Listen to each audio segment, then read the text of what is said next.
اولین کاسه ای رو شروع کنیم به دوختنش. خوشحالیم که همراه ما هستیم. برای این کار ابتدایی مقدار سر قیتون رو خالی میکنیم.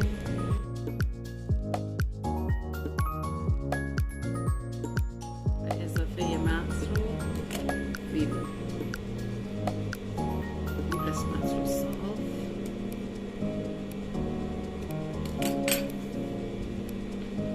از این نقطه‌ای که خالی هست شروع به گرد کردن میکنیم.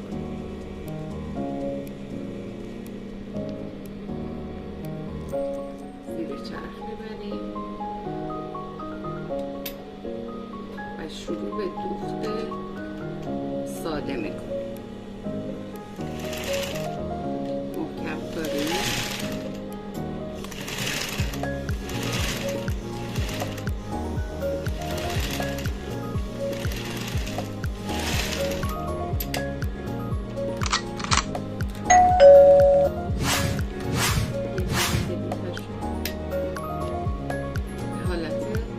به اضافه کامل با هم دوخت بشه.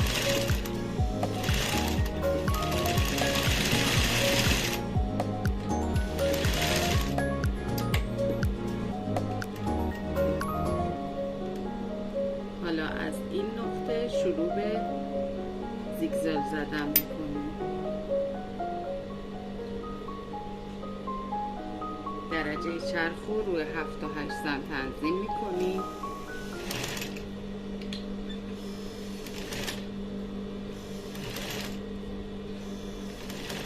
و به کمک 2 تا دستامون شروع به گرد کردن این کار میکنیم.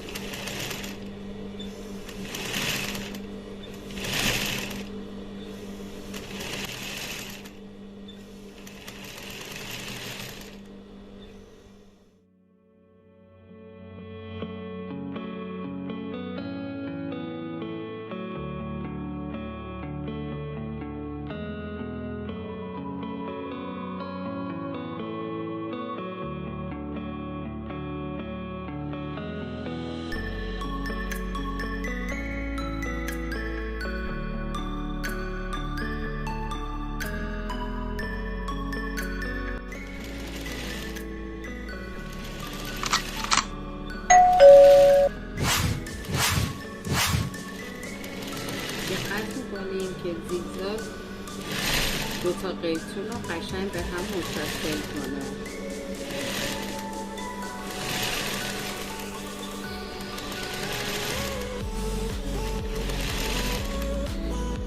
فرض میکنیم قطر کف کاسمون میخوام 7 سانت باشه.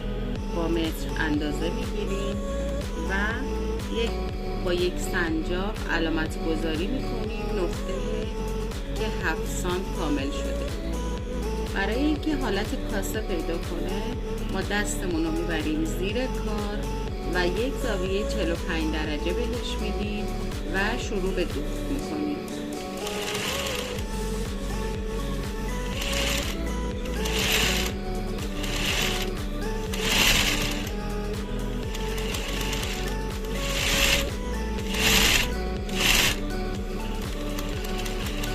این سنجاق نقطه شروع و انتهای کارمون قرار میگیره.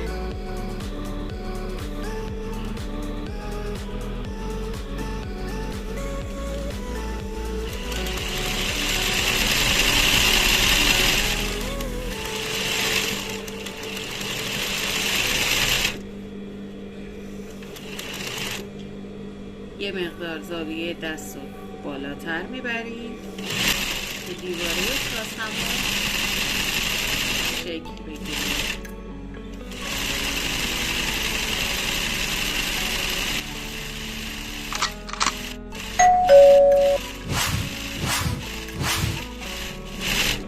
به این نقطه که رسیدیم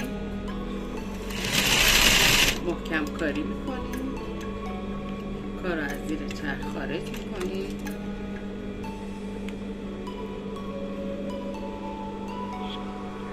اضافه کار رو برش میزنیم و برای اینکه انتهای کار حالت تمیزتری به خودش بگیره میتونیم یه لیبل به این کار بدوزیم به این شکل.